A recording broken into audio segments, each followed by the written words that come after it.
Hey friend, Graham here from recordingrevolution.com, and welcome to a brand new mini-series on how to mix your song from scratch. Over the next few videos, what I want to do is give you a step-by-step plan for how to take your raw recordings and turn them into a radio-ready mix. Mixing is a very important part of the song creation process. It takes your hopefully well-recorded tracks and it balances them, presents them, and enhances them in such a way that it has got energy, excitement, punch, clarity, jumps out of the speakers. It's an important stage, and you don't want to skip it. And so what I want to do is help you go from just aimlessly tweaking virtual knobs or just grabbing plugins or throwing on a compressor somewhere because somebody told you to. I want to take you from that chaos and give you a step-by-step orderly plan. First do this, then do this, then do that. That will give you a framework within which you can really take your songs to the next level with your equipment and your DAW in your home studio. Now, the song in front of me is the exact song that I just recorded in our previous mini-series on how to record a song from scratch, where I used budget equipment. I'm using a free DAW. This is called Pro Tools First. It's absolutely free. I'm using really accessible stuff here, and I've left the tracks as they were from recording. Now I want to mix them, so I hope to mix them kind of in front of you over these next few videos and give you a step-by-step framework so that you can then go take your music to the next level. Now, the very first step, and the step we're going to talk about today, is called the static mix. This is the most important step in mixing because if you skip this, you're backing yourself into a corner. It makes mixing a lot harder and you're undoing all your hard work. If you get this step right, it makes all the other steps much easier and your mix will sound better, sound less processed, more natural, more musical, and it's more fun. And what this step simply involves is creating literally what it sounds like, a static mix that's just a balance, meaning there's no automation happening, there's nothing moving, there's no processing, it's just balancing the volume faders over here, okay? We're also going to play with the pan knobs and get a stereo balance there as well. But the goal is to pretend like you have no effects, you have no plugins, there's nothing you can do to make this mix sound good other than balance it, get the right volume and pan. This is so important because many times I have found myself looking for a plugin to put on a track to make it sound fuller and fatter when all I needed to do was grab the volume fader and turn it up. Volume is a huge part of how we perceive audio. So if you get the volume right, the rest of the process will come together much quicker. So here's what I'm going to do. I'm going to start from scratch. I've got all the volume all the way up at 0, as if you got a song to mix from somebody, the faders would look like this. They're all the same volume, the pan knob all the way up the middle. And it's going to be a loud, obnoxious mess if I press play. So what I'm going to do is pull the volume faders all the way down and then press play. And then I will start balancing the track in front of you. I'll pick volumes for everything, pick some pan positions for just about everything. And then I'll walk you through what I just did and we'll talk through how this was strategic. So for now, just watch and we'll take it from there.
just bury it. I won't put out the fire tonight.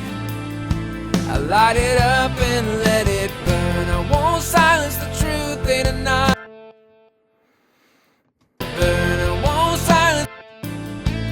Holding on to what I've done. I won't carry the weight of my crimes, yeah.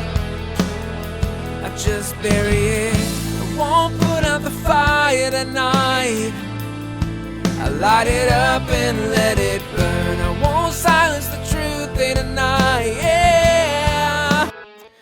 All right, so if I were doing this for real, I would probably loop this song 4 or 5 times so it plays through all by itself, and I would continually readjust these faders and the pan pots. I would just find that maybe the volume works on that vocal for half the song, but the other half of the song is too loud or too quiet, or vice versa with a guitar or a bass.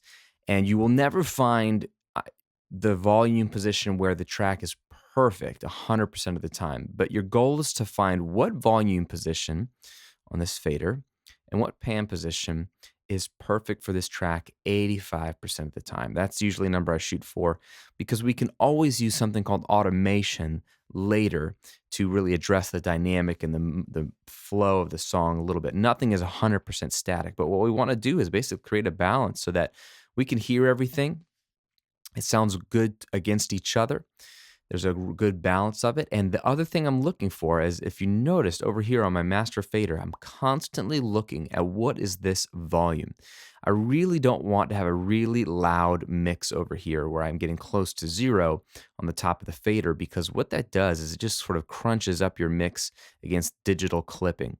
And it's never going to sound great, and there's no need to do that. So I want to make sure that I leave plenty of what we call headroom, which is space between the top peak and 0. So if you look at the loudest part of my song, won't put out the fire tonight. I light it up and let it burn. Won't silence the truth in a night, yeah. I won't bury it. Oh. So, you're looking at 5, it peaks at maybe -5. So that means I've got 5 dB, 5 to 6 dB of headroom, and that is plenty. That's great. So that's kind of what I'm looking for, is to try to keep some space up there with my static mix. I don't want it to be really, really loud or crunched. And now what I have is hopefully a balance that feels right. You should be able to feel the song coming together in a way that you're like, yeah, I like it. I can hear everything. I'm jiving with it. Your head should be bobbing. There's something called the head bob test, which is an unofficial thing that you genuinely start to feel like, man, this is coming together. That's a good sign when your head is bobbing and you're digging the song and feeling everything, and you haven't inserted a single effect yet. If you look at what I have here up at the top, if you don't know, this is my virtual amps for all the guitars, okay? So these were from the recording, virtual amps, and some tape delay that I'm using on the guitars. And then these are my virtual instruments. So those aren't really effects as much as those are the instruments. But there should be no other any plugins. It should sound good without them. And you should hear everything balanced without them. And like I said, I'll spend 30 minutes to an hour looping these songs over and over again while I balance them until it feels really, really good. And then we have a good static mix. Now, in the next video, I'm going to show you how to start using plugins strategically on your master fader, something that I call mix bus processing, that will jumpstart your mix, get it to sound good faster with less processing, build your confidence, and just pull the mix together in a beautiful way with minimal effort. It's a very, very great way to work. It's a way a lot of the greats in our industry work. I'm going to show you that in the next video. But before you go, I want to give you something that's really, really going to help you. I've put together an entire guide on how to produce your music in the home studio so that it sounds radio ready. It's called my 6 Steps to a Radio Ready Song. And this guide walks you through all 6 aspects of making a record. The 1 step is recording, and we did that in the previous mini-series. 1 step is mixing. We're going to be doing that here, but those are just 2 of the 6 steps, and you don't want to miss any one of them. This is an absolutely free guide. It's packed with tons of tips and tricks and methods and applicable stuff you can use right now to take your song idea, and get it to be a radio-worthy sounding track that you can release to the world, share with your friends, feel very proud of, and it's absolutely free. Just go to radioreadyguide.com. I'm going to put the link here in the video. If you haven't gotten it already, go download it right away. It's a free PDF that will really, really help you out, and it'll be a good companion to this mixing portion of the process. So go to radioreadyguide.com, get that going, and I will see you on video 2 of our Mixing a Song from Scratch series.